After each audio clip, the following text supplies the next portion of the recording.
one major takeaway is like I don't think they are very close to pulling the trigger on a trade for him. And I saw Rap Sheet said it today to McAfee. Like, if it happens, it would happen before Thursday or on Thursday. If it doesn't, he's not going anywhere.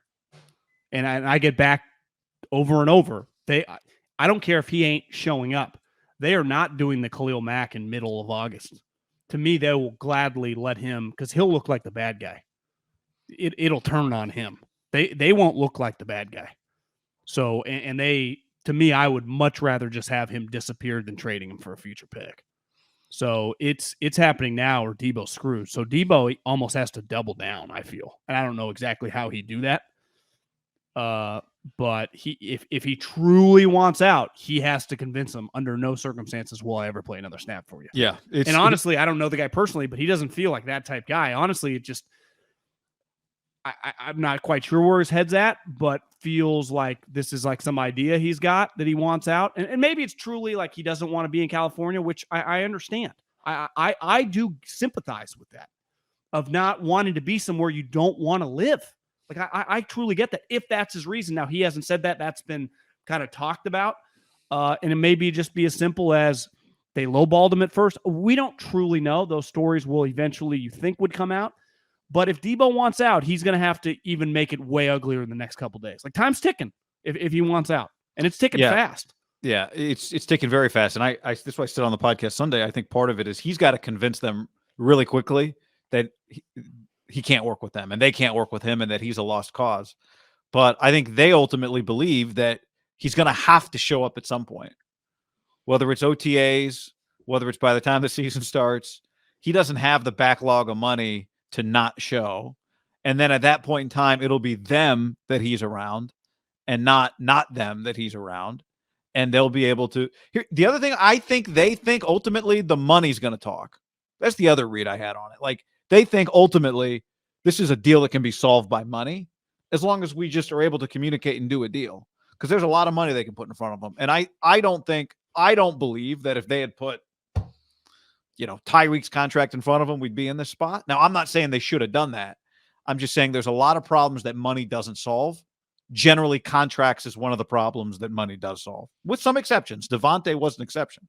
But for the most part, money doesn't make you happy, maybe, but it solves contract disputes. Do you think it was the agent's idea, if Deebo was like kind of on the fence, wanted out, told him to tell someone, make it official, to go through someone to create this animosity, knowing that the 49ers hadn't talked to the public yet? Like, do you think it was that deep? Because why? Yeah, maybe. We had talked about it yesterday. A lot of guys, I would say no guys really do it the way Deebo does it, or did it, right? Did it. Goes to a media member and says, hey, Deebo Samuel told me I want out. No. I mean, Jeff Darlington, who was deep in on the Tom Brady stuff, reported on him nonstop. And it's pretty clear that he's in with Tom Brady's camp. But it never said, Tom Brady said he will not play for Belichick anymore. Tom Brady said, like, Jeff Darlington's been doing this a while. And Deebo, I bet he's like, are you sure? He's like, yeah, say my name. I think you're right. And part of that is knowing that the clock is ticking because the draft is coming up. John Lynch said, quote, I can't imagine parting with Deebo. I can't envision a scenario where we would part with him.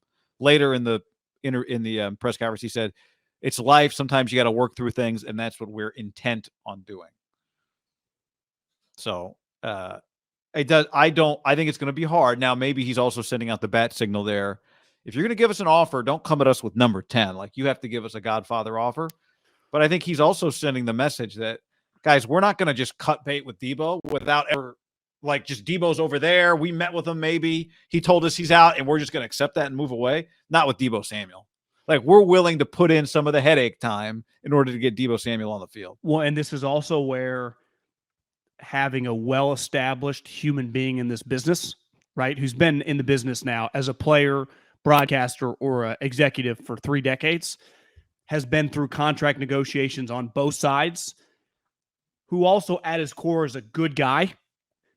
I think it would have been easy for old school guy to get a little defensive there and get a little angry. A little, yeah, aggressive.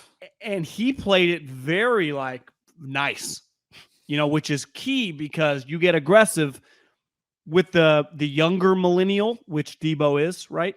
The mid-20 guy. I would say they get sensitive fast if he tried to play the tough guy. That might be how we're here. is they said, hey, we can't, somehow maybe they didn't make an offer, but some idea of what the opening offer was going to be. And, maybe it's gotten a little emotional. Thank you, Jerome. Feels like Deebo wanted a deal now. Niners told him we'll figure it out in June or July, and Deebo got mad. It could be. Niners told him, like, hey, when Garoppolo's gone, then we can get this done, right? One theory I had, which is just human nature, he might need some money right now. And part of getting a big deal, let's just pick a number. He got a $20 million signing bonus. So just put yourself in a situation, whatever, money's all relative. If you have been in a situation where you needed 20 grand, 5 grand, 100 grand, $1 million, whatever the number is, and you're like, I need this money kind of now, and you're told, like, you can't get this money at minimum for another 3 months. Right. Again, I think people don't quite, money's all relative. What if he needed $7 million absolutely, right now? Right? Like what we've talked about. He's made $6 million in 3 years gross before taxes. California taxes, travel, agent, stuff, home, whatever. Like, even if you're not going overboard. He hops on some private jets, guy, if you follow him on Instagram. And I know all you, me, and everybody in this chat's like, I could live off half that in 3 years. You're right. You could. But I can just see how you get in that position. I can see it very quickly. I would say this. Right. If you made $6 million in Santa Clara as a 23, 24, 25-year-old, and you also had some agent fees and different fees, I think you could blow through the money really quick. I could have easily at that age, not knowing, just whatever you're into. And the number one thing, again, rich people talk, I think the underrated part, and I don't know if he's paying for all the private jets or whatever, but $6 million gross in 3 years ain't really private jet life. I'd say that. I agree. I mean, one leg on a private jet across the country is costing you at least $30,000, $40,000. The one jet I saw felt like a 80, 90. It was big. Maybe 80, 90. I mean, it's to me, you're getting a 3-hour flight for $40K one way. Yeah. So that, you do that a couple of times. Well, isn't that net cash too? Yes. You don't get to take that out of your paycheck. Yeah. So that could add up fast. Sorry. I thought John Lynch was better. He didn't grab for the bottle of water too much. He did do the ear thing. But tough spot. Again, I think there's so much you want to say and cannot that he made it easy on himself by saying, I'm just not getting into that. I'm just not getting into that. We love Deebo. We love Deebo. We love Deebo. I'm not getting into that. I thought he had a good game plan today, John. Well, if he came out talking shit, Bill Parcells style, like this bullshit, we ain't trading him anywhere. This is not the way to handle it. Can't wait. As a former player, this would never fly on my watch as a team captain. I would rattle his cage when he came back in the locker room. Well, I mean, whatever the equivalent of that is in 2022, would that be the number one story headed into the draft? It's number one story anyway, and that would take it to another level. I got to check the tape. Austin says he opened the bottle of water but didn't sip it. The bottle of water open is always like the first, like press conference start. It's like you sit down.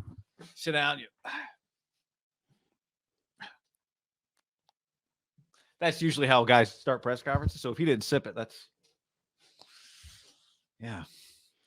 I wouldn't pay that if I were a millionaire. I think you probably you get on private jet once and you just get the bug. You're like, I can't undo this. Again, I just think it matters how much you make, and then you can be part of one of the clubs and you pay $500,000. If you don't want to own the jet, you get. But you still pay for flights. Yeah, but I think and then you pay for flights. I think there are deals like if you pay the huge amount, like let's say you pay $500,000 and then there are fees, right?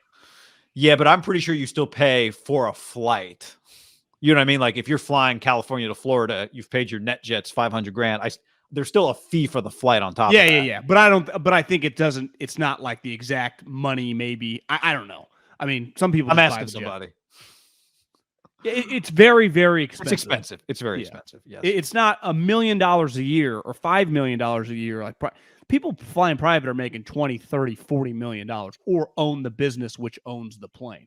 And then the business pays for the plane, but you got to be able to afford the gas and the pilot.